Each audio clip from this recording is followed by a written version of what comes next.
Guys বাজার সেগমেন্টে এসব কি ফোন আসছে আর ভাই টেকনো কি ফোন লঞ্চ করা শুরু করেছে। এই দেখুন টেকনো পপ 8 এর প্রাইস ইন্ডিয়ান রুপিতে 6000 পড়বে। এই প্রাইসে এই ফোনটি যে অফার করছে, ওয়াও এটা কিভাবে দিল। হ্যাঁ জানি টেকনো আসলে সবই পারে, তারা কম টাকায় এমন সব স্পেক্স অফার করে সত্যি যে কাউকে অবাক করে দিবে। তবে আজকের ফোনটি 6000 রুপি, তা কিভাবে যে বিশ্বাস করবেন। হ্যাঁ তার জন্য অবশ্যই ভিডিওটি দেখতে হবে। অলরাইট গাইস, আজকের এই ভিডিওতে মূলত পপ 8 এর ডিসপ্লে, ক্যামেরা, পারফরমেন্স সম্পর্কে জানাতে যাচ্ছি। আশা করব সম্পূর্ণ ভিডিও জুড়ে আমার সাথেই থাকবেন। আসুন তাহলে শুরু করি আজকের ভিডিওটি।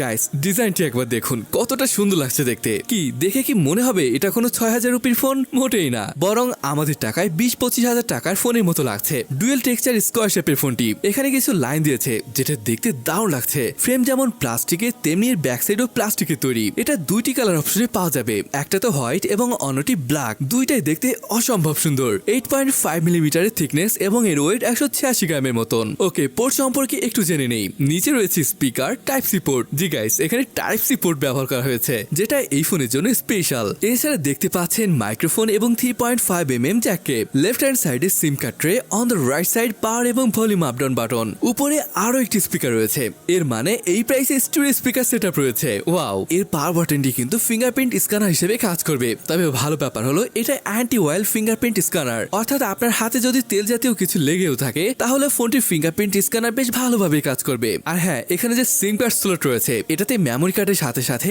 আরো দুইটি ন্যানো সিম কার্ড ব্যবহার করতে পারবেন। ওকে, এখন আসুন ফ্রন্টে আসা যাক। ব্যাক সাইডের মতন ফ্রন্ট সাইডও ছিল অসাধারণ, বিশেষ করে সেলফি ক্যামেরা। এই প্রাইসে সাধারণত পাঁচসোল কাট আউট থাকে না, বাট এখানে সুন্দর দেখতে পাঁচসোল কাট আউট রয়েছে। তাছাড়া বেজেলও ঠিকঠাক আছে। হ্যাঁ, তবে চিন বেশ খানিকটা মোটা। যাই হোক, এর average screen to body ratio 90.5% এর মতো, যেটা খুবই ভালো একটা বিষয়। গাইস, যদি ডিসপ্লে সাইজ নিয়ে কথা বলি, এখানে 6.56 ইঞ্চের এইচডি প্লাস ডিসপ্লে ব্যবহার করা হয়েছে। সব থেকে ইন্টারেস্টিং ব্যাপার হলো এখানে 90 হার্জ এর রিফ্রেশ রেট ব্যবহার করা হয়েছে। Overall very good display in this price range.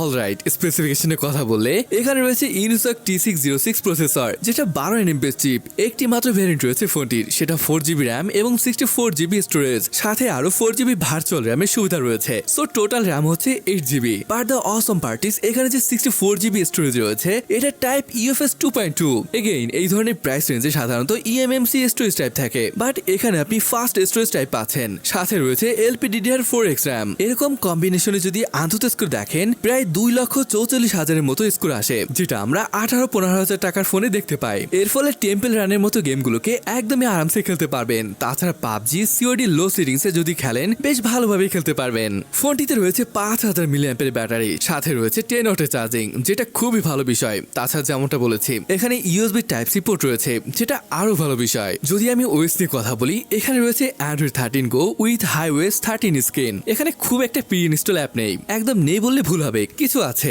এই যেমন ফেসবুক, স্পটিফাই, এগুলো আর কি। ওএস এ আরো একটা ইন্টারেস্টিং বিষয় আছে, এটি হলো ডাইনামিক পোর্ট। এটা দেখতে যেমন ভালো লাগে তেমনি বেশ কাজেরও। এই যেমন ফোন কল, চার্জিং, নোটিফিকেশন, এগুলো এখানে শো করে। গাইস, মাল্টিমিডিয়া বলে এখানে কোনো প্রবলেম হবে না, কারণ এখানে ডুয়েল স্টোরেজ স্পিকার সেটআপ রয়েছে, যেটা মাল্টিমিডিয়া ক্ষেত্রে দারুণ একটা ব্যাপার। তাছাড়া ডিসপ্লেটিও অনেক ভালো ছিল। কানেক্টিভিটি নিয়ে বললে dual 4G 4T, wifi calling, dual band wifi এবং ব্লুটুথ 5.0 এর সাপোর্ট থাকবে। সেন্সরের ক্ষেত্রেও কিছু কমতি রাখেনি, প্রায় সবকিছু রয়েছে। তবে এখানে ভার্চুয়াল জাইরোস্কোপ রয়েছে, সাইড মাউন্টেড ফিঙ্গারপ্রিন্ট সেন্সরের সাথে ফেস আনলকের সুবিধা রয়েছে। আর ফেস আনলকের অ্যানিমেশন কিন্তু এখানে ডাইনামিক আইল্যান্ডে দেখা যায়। অলরাইট, দেখুন প্রাইস হিসাবে ডিসপ্লে, ডিজাইন, পারফরমেন্স সবই তো ভালো লাগার মতো ছিল, তাই না? এবার আসুন ফোনটির ক্যামেরা সম্পর্কে কথা বলি। যদিও এখানে দুইটা ক্যামেরা রয়েছে, এর মেইন ক্যামেরা হিসেবে থাকবে 12 মেগাপিক্সেলের সেন্সর, সাথে রয়েছে AI লেন্স। সেলফি ক্যামেরা হিসেবে থাকবে 8 মেগাপিক্সেলের একটি লেন্স। যদি পপ 7 এর সাথে কম্পেয়ার করেন, এর সেলফি ক্যামেরাটি 5 মেগাপিক্সেলের ছিল এবং রিয়ার ক্যামেরাটি ছিল অনলি 8 মেগাপিক্সেলের। সেই হিসাবে অনেকটাই আপগ্রেড আনা হয়েছে। আর যদি বলি ফটো কোয়ালিটি কথা, এটাও ডিসেন্ট ছিল।